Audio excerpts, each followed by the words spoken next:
প্রযুক্তি উদ্ভাবনের বদলে যদি আমরা ডিম ভাজা শিখি, কিভাবে আলু ভর্তা করতে হয় সেটা শিখি।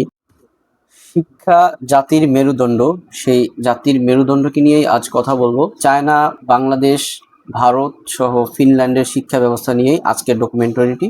আমাদের দেশে প্রাইমারি শিক্ষার হার প্রায় 98% বর্তমান সময়ে, কিন্তু তারপরে সমস্যা শুরু। প্রাইমারি ধাপ পেরিয়ে বা প্রাইমারি ধাপ পের হবার অনেক আগেও আমাদের দেশের বাচ্চারা কাজে নেমে পড়ে, মাঠে ঘাটে বা দোকানে বা রেস্টুরেন্টে, anywhere else they started their work. তাদের জীবন বা জীবিকা শুরু করে দেয় ফ্যামিলির জন্য বা নিজের জন্য। শহর আর গ্রামের বৈষম্য চরম লেভেলের। বিশেষ করে গ্রামের পড়াশোনার মান খুবই বাজে, খুবই ডাউন দেন সিটি। সবকিছু মুখস্থ বিদ্যার উপর চলে। বাচ্চারা লাইন মুখস্থ করে নাম্বার পায়, কোনো বাস্তববাদী শিক্ষাই পায় না। ক্লাস 5-এর অনেক বাচ্চা যারা মৌলিক অঙ্কগুলো ঠিকমতো করতে পারে না। কোচিং সেন্টারের উপর নির্ভরতা খুব বেশি। শিক্ষকরা স্কুল কলেজে ঠিকমতো পড়ান না। স্কুলের অবস্থা খুবই করুণ দশা। ঠিকমতো ল্যাব নেই, কম্পিউটার নেই এবং প্রয়োজনীয় অনেক সরঞ্জাম পর্যাপ্ত থাকে না। সরকার শিক্ষায় মাত্র 2 থেকে 2.5% জিডিপি শিক্ষা খাতে ব্যয় করে, যে খুবই লজ্জার বিষয়। আমাদের জিডিপির সংখ্যাটা আরো বেশি বাড়ানো প্রয়োজন। চীন 1966 সাল থেকে 1976 সাল পর্যন্ত তাদের কালচারাল রেভলিউশনের সময় তাদের শিক্ষা ব্যবস্থাকে প্রায় ধ্বংসর দ্বারপ্রান্তে নিয়ে গিয়েছিল।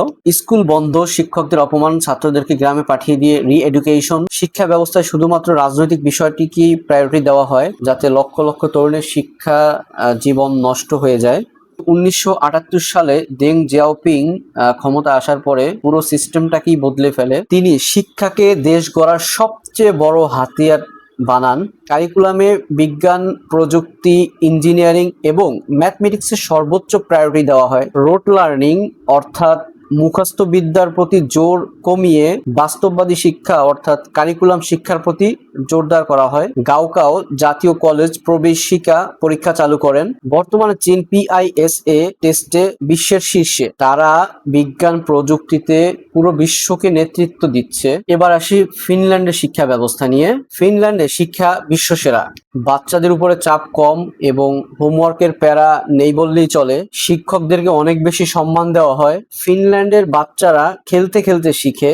ভারতে IIT Indian institutes of technology এবং IIM Indian institutes of management এর মতো বিশ্বমানের প্রতিষ্ঠান আছে। আচ্ছা, তাহলে আমাদের শিক্ষা ব্যবস্থাকে কিভাবে উন্নীত করা যায় বা বর্তমান শিক্ষা ব্যবস্থা থেকে আরো বেশি ভালো করা যায়, এগুলো কিভাবে করা যায়? প্রথমত, রোড লার্নিং বন্ধ করতে হবে। শুধুমাত্র রোড লার্নিং এর উপর ডিপেন্ডেন্ট হওয়া যাবে না।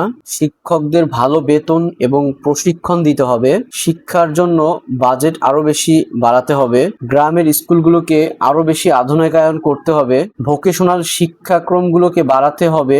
শিক্ষাকে রাজনীতির অনেক ঊর্ধ্বে রাখতে হবে। চীন দেখিয়ে দিয়েছে ধ্বংসের পরও আবার ঘুরে দাঁড়ানো সম্ভব। আমরা যদি এখনো আমাদের শিক্ষা ব্যবস্থাকে পরিবর্তন না করতে পারি, প্রযুক্তি উদ্ভাবনের বদলে যদি আমরা ডিম ভাজা শিখি, কিভাবে আলু ভর্তা করতে হয় সেটা শিখি, এগুলো যদি আমরা শিখতে থাকি, তাহলে হয়তো একটা সময় আমাদের দেশ, আমাদের জনগণ, আমরা হয়তো একটা সময় আমাদের দেশ নিয়ে, দেশের অস্তিত্ব নিয়ে শঙ্কায় থাকতে হবে। আমাদের দেশের প্রযুক্তি নিয়ে শঙ্কায় থাকতে হবে। সো আমাদের এখনই উচিত আমাদের শিক্ষার সিস্টেমটাকে পরিবর্তন আনা। ধন্যবাদ সবাইকে। ভিডিওটি ভালো লাগলে লাইক, কমেন্ট এবং শেয়ার করার জন্য অনুরোধ থাকবে। ধন্যবাদ।